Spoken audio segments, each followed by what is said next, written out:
Hello everyone, welcome back to my channel. তো আজকে আমি আপনাদের যে বিষয় নিয়ে কথা বলবো সেটা হয়তো অনেকে টাইটেল দেখে বুঝে ফেলছেন। এবং শুরুতে জানিয়ে রাখি, জাতীয় রাজস্ব বোর্ডের নিয়ম অনুযায়ী আপনি যদি মাসে অন্তত ১৬,০০০ টাকা ইনকাম করেন তাহলে আপনার জন্য টিন থাকা আবশ্যক। তো এখন মূল আলোচনায় আসি। আপনারা অনেকেই হয়তো বিভিন্ন প্রয়োজনে টিন অ্যাকাউন্ট করেছিলেন। কেউ বা চাকরির প্রয়োজনে, কেউ বা ব্যাংকের কোনো কাজে, কেউ বা ফেসবুক অথবা ইউটিউবে পেমেন্ট গেটওয়ে সেট করতে, আবার কেউ বা আবেগেই একটা করে টিন অ্যাকাউন্ট করেছিলেন। কিন্তু বর্তমানে আপনার কোনো ইনকাম না থাকার কারণে সেটি কোনো কাজে আসছে না, বা আপনার ইনকাম থাকলেও সেটা খুব কম। আপনারা অনেকে হয়তো জানেন, আবার অনেকে হয়তো জানেন না যে আপনার যদি একটি টিন সার্টিফিকেট থাকে তাহলে আপনাকে প্রতি বছর আপনার আয় এবং ব্যয়ের হিসাব দেখিয়ে সরকারকে একটা নির্দিষ্ট পরিমাণ কর দিতে হয়, এবং এটি সবার জন্যই বাধ্যতামূলক। আর এটি ফাঁকি দেওয়ারও কোনো সুযোগ নেই। আপনার যদি একটি টিন অ্যাকাউন্ট থাকে তাহলে আপনাকে অবশ্যই কোড দিতেই হবে। আবার কেউ যদি এটি ফাঁকি দেওয়ার চিন্তা করে থাকেন তাহলে আপনি পরে নিজেই পস্তাবেন। কারণ সরকারি কোনো কাজ করতে গেলে আপনাকে অবশ্যই জরিমানা সহ এটি পরিশোধ করে তারপর সেই কাজটি করতে হবে। এক কথায় এটি ফাঁকি দেওয়ার কোনো সুযোগ নেই। তবে চিন্তার কোনো কারণ নেই। এখন আমাদের যাদের ইনকাম নেই, বা আমরা যারা স্টুডেন্ট অথবা গৃহিণী আছি, তারা কিন্তু খুব সহজেই কোনো টাকা পয়সা ছাড়াই ফ্রিতে ই-রিটার্ন অর্থাৎ আয়কর জমা দিতে পারেন। আর হ্যাঁ, আপনাদের বলে রাখি, ২০২৩-২৪ সালের আয়কর জমা দেওয়ার সময় কিন্তু ৩০ নভেম্বরেই শেষ হয়ে গেছিল।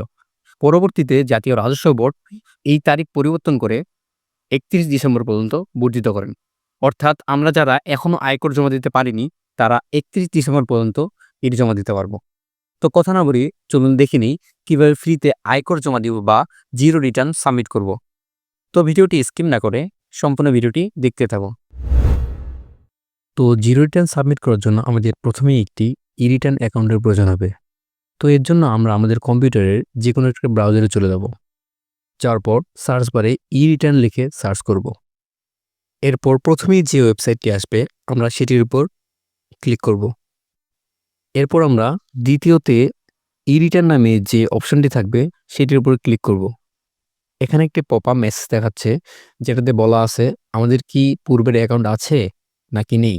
এই ওয়েবসাইটে আপনার যদি পূর্বের অ্যাকাউন্ট থেকে থাকে বা আপনি পূর্বে যদি ই-রিটার্ন সাবমিট করে থাকেন তাহলে আপনি প্রথমের অপশনটিতে ক্লিক করবেন। আর যদি আপনার এখানে কোনো অ্যাকাউন্ট থেকে না থাকে তো আপনি দ্বিতীয়তে I am not yet registered লেখাতে ক্লিক করবেন। তো ধরে নিচ্ছি আমার এখানে কোনো অ্যাকাউন্ট নেই, এর জন্য আমি দ্বিতীয়তে যে অপশনটি আছে I am not yet registered এটার উপর ক্লিক করলাম।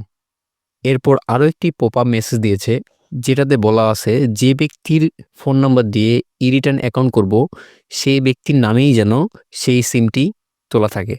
এরপর আমি এখান থেকে ওকেতে ক্লিক করলাম। এরপর আমাদের এখানে আমাদের টিন নম্বরটি বসাতে হবে, যেটি আমরা আমাদের টিন অ্যাকাউন্ট করার সময় পেয়েছিলাম। তো আমি এখানে আমার টিন অ্যাকাউন্ট নাম্বারটি বসিয়ে দিচ্ছি। এরপর এখানে আমাদেরকে আমাদের ফোন নাম্বারটি দিতে হবে, এবং সে নাম্বারটি অবশ্যই যে ব্যক্তির টিন সে ব্যক্তির এনআইডি দিয়ে বায়োমেট্রিক করা হতে হবে। এরপর এখানে নিচের ক্যাপচারটি বসাতে হবে। তো আমি ক্যাপচারটি লিখছি। ক্যাপচারটি লেখা হয়ে গেলে আমি এখান থেকে ভেরিফাই ক্লিক করব। তারা এখানে আমার নাম্বারে একটি ওটিপি পাঠিয়েছে, যেটি আমাকে এখানে বসাতে হবে। তো আমার ফোনে একটি ওটিপি চলে এসেছে, আমি সেটি এখানে বসাবো। এরপর আমাদেরকে একটি পাসওয়ার্ড সেট করতে বলতেছে। আর আমাদের পাসওয়ার্ডটিতে অবশ্যই কমপক্ষে একটি ক্যাপিটাল লেটার, একটি স্মল লেটার, একটি নাম্বার এবং একটা স্পেশাল ক্যারেক্টার থাকতে হবে, যেমন স্টার হেস এই টাইপের। তো আমি আমার পাসওয়ার্ডটি দিয়ে নিলাম। নিচে আবার সেম পাসওয়ার্ড আবার দিলাম। এরপরে সাবমিটে ক্লিক করব। আপনারা চাইলে এখান থেকে পাসওয়ার্ড সেভ করে নিতে পারেন। আপনারা দেখতে পাচ্ছেন আমার অ্যাকাউন্ট তৈরি হয়ে গেছে। এরপর সাইন ইনে ক্লিক করব।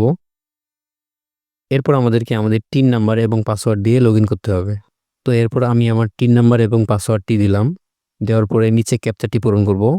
ক্যাপচারটি পূরণ করে সাইন ইনে ক্লিক করব। দেখেন আমাদের লগইন হয়ে গেছে।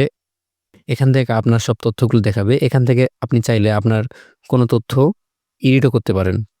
তো এখান থেকে আমি সেভ এন্ড কন্টিনিউতে ক্লিক করব। তো এরপর আমি জিরো রিটার্ন সাবমিট করার জন্য এখান থেকে সাবমিশনে ক্লিক করব। এরপর রেগুলার ই-রিটার্নে ক্লিক করব।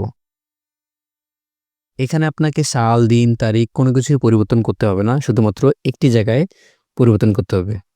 তো আপনারা দেখতে পাচ্ছেন এখানে এনি ট্যাক্সেবল ইনকাম অপশনটি ইয়েস করা আছে। তো আমি যদি এই অপশনটি ইয়েস রাখি তাহলে আমাকে ডান পাশের এই অপশনগুলো সব ফিল আপ করতে হবে। তো আমি সেটা করব না। এর জন্য আমি এখান থেকে নোতে ক্লিক করব। এরপর আপনারা দেখতে পাচ্ছেন এখানে একটি ওয়ার্নিং এসেছে। তো এখান থেকে আমি আবার ইয়েসে ক্লিক করব। তাহলে আমার সেই অপশনটি নো হয়ে যাবে। এরপর আপনারা দেখতে পাচ্ছেন আমার ডান পাশের সব অপশনগুলো ডিসেবল হয়ে গেছে। এরপর আমি এখান থেকে 7 কন্টিনিউতে ক্লিক করব। এরপর এখানে এডিশনাল ইনফরমেশনের এখানে কোনো কিছু করার দরকার নেই। এরপর ডান পাশের আইটি 10B রিকোয়ারমেন্টসের এখানে আমরা প্রথমে যে অপশনটি আছে গ্রোস ওয়েলথ আওয়ার, এটা আমরা নো করে দেব। এরপর নিচে দেখেন আইটি 10B নামে আরেকটা অপশন আছে। আমরা এখানে আমাদেরকে মূলত এটিও নো করতে হবে। এটি আপাতত আমি ইয়েস রাখলাম, কারণ পরের পেজে এটি আবার দেখাবে। তো আমি এটা ইয়েস রেখে 7 কন্টিনিউতে ক্লিক করলাম। দেখেন এই পেজে আমাকে ওই অপশনটি আবার দিয়েছে। তো এখানে আমি যদি ওই অপশনটি ইয়েস রাখি, তাহলে আমাকে নিচে এই সব ইনফরমেশনগুলো ফিল আপ করতে হবে। তো আমি সেটা করব না, এর জন্য আমি নোতে ক্লিক করব। এরপর আপনারা দেখতে পাচ্ছেন এখানে আমাকে টোটাল খরচটা লিখতে হবে। তো ধরে নিলাম আমার অ্যানুয়াল খরচ হয় ৭২,০০০ টাকা।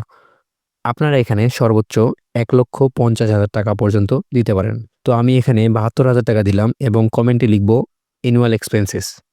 এরপর 7 কন্টিনিউতে ক্লিক করব। তো এখানে আমাদের কি সম্পদ আছে সেই তথ্যগুলো এখানে দিতে হবে। আপনি এখান থেকে এসেটে ক্লিক করলে আপনার স্বর্ণ, ফার্নিচার, আপনার ক্যাশ টাকা যেগুলো জমা আছে সেগুলো দিতে পারেন। তো আমি চাচ্ছি না এসব কিছু দিতে, এর জন্য আমি নিচে চলে যাব। আপনারা দেখতে পাচ্ছেন আমার অ্যানুয়াল এক্সপেন্সেস এখানে ৭২,০০০ টাকা দেখিয়েছে। তো এই ৭২,০০০ টাকা আমি কোথা থেকে পেলাম সেটা আমাকে উল্লেখ করতে হবে। এর জন্য আমি এখান থেকে সোর্স অফ ফান্ডে ক্লিক করব। করার পরে এরপর আদার রিসিপ্ট অপশনটিতে ক্লিক করলে আমাদেরকে একটি বক্স দিবে। তো এখানে দেখাতে হবে আমি কিভাবে টাকা পেয়েছি, কার কাছে পেয়েছি এবং কত টাকা পেয়েছি। তো এখান থেকে আমি এখানে পার্টিকুলারে ক্যাশ টাকা লিখলাম, রেফারেন্সে লিখব ফ্রম মাই টিউশন, অর্থাৎ আমি আমার টিউশন থেকে পেয়েছি। এরপর অ্যামাউন্টে আমার টাকার পরিমাণটা লিখব, অর্থাৎ ৭২,০০০ টাকা, যেটি একটু আগে আমি আমার খরচ দেখিয়েছিলাম। এরপর আমি এটি ফাঁকা রেখে একটু নিচে গেলে দেখতে পাবো ডিফারেন্স 0 দেখাচ্ছে। সবার শেষে ডিফারেন্স 0, অর্থাৎ আমার আয় এবং ব্যয় সমান, অর্থাৎ আমাকে কোনো ট্যাক্স দিতে হবে না।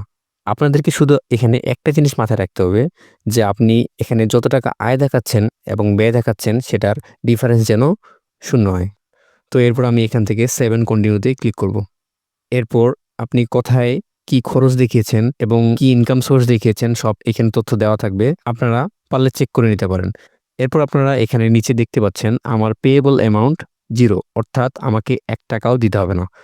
তো এর জন্য আমি প্রসিড টু অনলাইন রিটার্নে ক্লিক করলাম। এখানে তারা আমার প্রদানকৃত আয় এবং ব্যয়ের হিসাব একটা পিডিএফ আকারে দেখিয়েছে, আপনারা পারলে চেক করে নেবেন। এরপর আমি এখান থেকে একদম শেষে যাব, যাওয়ার পরে সাবমিট রিটার্নে ক্লিক করব। এরপর একটি ওয়ার্নিং আসবে, এখান থেকে এসে ক্লিক করব। আপনারা দেখতে পাচ্ছেন আমার রিটার্ন সাবমিশন সাকসেসফুল হয়ে গেছে। তো আমি চাইলে এটা একটা রিসিপ্ট ডাউনলোড করে নিতে পারি। তো এর জন্য আমি এখান থেকে অ্যাকনলেজমেন্ট রিসিপ্টে ক্লিক করলাম। আপনারা এটা চাইলে ডাউনলোড করতে পারেন, আবার না করলেও সমস্যা নেই। আপনারা দেখতে পাচ্ছেন তারা আমাদেরকে একটি ডকুমেন্ট দিয়ে দিয়েছে। তো আপনারা চাইলে এটি ডাউনলোড করে রাখতে পারেন। তো এর জন্য আমরা ডাউনলোডে ক্লিক করব, এরপরে সেভ করে নেব। এরপর যদি আমি আবার হোমে ক্লিক করি এবং এখান থেকে রেগুলার ই রিটার্নে ক্লিক করি, তাহলে এখানে এরা দেখাচ্ছে আমি অলরেডি ই রিটার্ন সাবমিট করে ফেলেছি। তো এই ছিল আজকের ভিডিও। এভাবে আপনারা খুব সহজেই মাত্র কয়েক মিনিটেই আপনার ই রিটার্ন অর্থাৎ আয়কর জমা দিতে পারবেন। ভিডিওটি ভালো লেগে থাকলে অবশ্যই শেয়ার করে দিবেন এবং এরকম নতুন নতুন টিপস অ্যান্ড ট্রিক পেতে চ্যানেলটি সাবস্ক্রাইব করে দিয়ে আমার সাথেই থাকবেন। ধন্যবাদ।